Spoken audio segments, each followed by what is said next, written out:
कहते हैं वक्त सबसे बड़ा शिक्षक होता है। जो आज सास है वो कभी किसी की बहू रही है। जिन परंपराओं को वो आज निभा रही हैं कभी उन्होंने भी उन पर सवाल उठाए थे। लेकिन जब भूमिकाएं बदलती है तो समझ की परतें खुल जाती है। यह कहानी है सुमित्रा देवी और उनकी बहू नेहा की। दो पीढ़ियों की सोच की, दो दिलों की दूरी की और फिर उस अपनापन की जिसने सास बहू के रिश्ते को माँ बेटी में बदल दिया। सुमित्रा देवी अपनी रसोई में खड़ी थी, हाथों में बेलन और चेहरे पर वही कठोरता जो उन्हें मोहल्ले की सबसे सख्त सास बनाती थी। नेहा, रोटियां गोल नहीं हुई अभी तक। नेहा ने हल्की मुस्कान के साथ जवाब दिया, माँ जी, कोशिश कर रही हूँ, लेकिन ऑफिस की मीटिंग में थोड़ा लेट हो गया था। सुमित्रा देवी ने भौहें चढ़ाई, हमें नहीं पता तुम्हारी मीटिंग बीटिंग क्या है। घर पहले आता है, नौकरी बाद में। नेहा चुप हो गई। दिल में कुछ टूटा लेकिन जवाब ना दिया। वो जानती थी सास को बदलना मुश्किल है। दिन बीतते गए। हर सुबह रसोई में वही तनाव, वही ताने, वही हमारे जमाने में की बातें।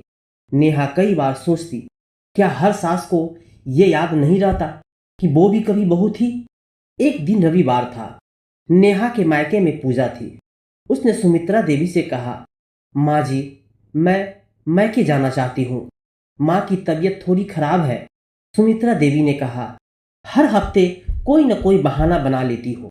घर के काम कौन करेगा। नेहा ने चुपचाप सिर झुका लिया और कमरे में चली गई। पर अंदर ही अंदर आंसू बह निकले। रात को जब सुमित्रा देवी सोने गई तो अचानक उनकी नज़र अलमारी पर रखी एक पुरानी डायरी पर पड़ी। उनकी शादी की वक्त की थी। उन्होंने उसे यूं ही खोला और पहला पन्ना पढ़ते ही उनके हाथ रुक गए। आज सासू माँ ने कहा कि मैं रोटियां ठीक से नहीं बनाती।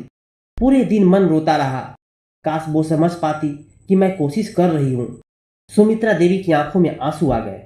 वो पन्ना उन्होंने लिखा था 45 साल पहले, जब वो खुद बहू थी। उनके शब्द आज नेहा के मन से निकलते हुए लग रहे थे।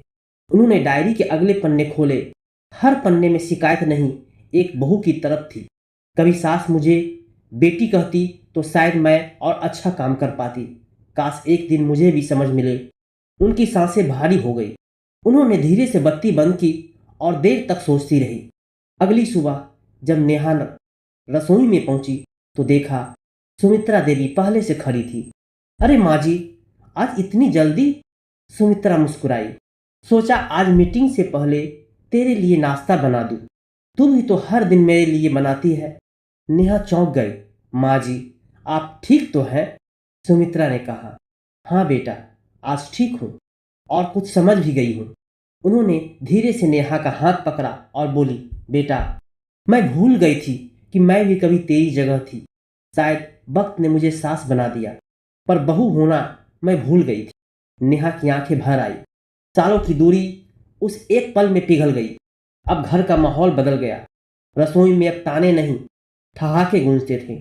सुमित्रा देवी ने नेहा से मोबाइल चलाना सीखा और नेहा ने सास से उनकी मशहूर मेथी के पराठे बनाना। मोहल्ले में लोग अब कहते, अरे सुमित्रा और नेहा तो सास बहू कम, माँ बेटी ज्यादा लगती है। एक दिन मंदिर में पंडित जी ने सुमित्रा से पूछा, माँ जी, आपके कितने बच्चे हैं? उन्होंने हंसते हुए कहा, एक बेटा और एक बेटी, मेरी बहू। पर कहानी यहीं खत्म नहीं होती।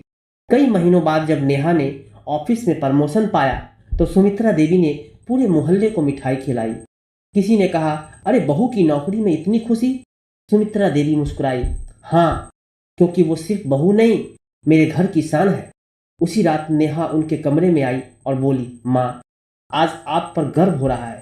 सुमित्रा ने मुस्कुरा कर कहा, मुझे भी, क्योंकि मैंने देर से सही पर सीख लिया कि सास होना तभी सुंदर है जब याद रहे सास भी कभी बहू थी। रिश्ते कभी एक तरफा नहीं होते।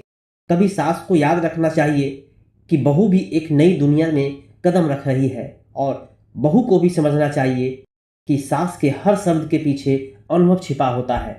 जब दोनों के बीच तू गलत मैं सही का दीवार गिरती है तब एक नया रिश्ता जन्म लेता है जो सास बहू नहीं, माँ बेटी कहलाता है।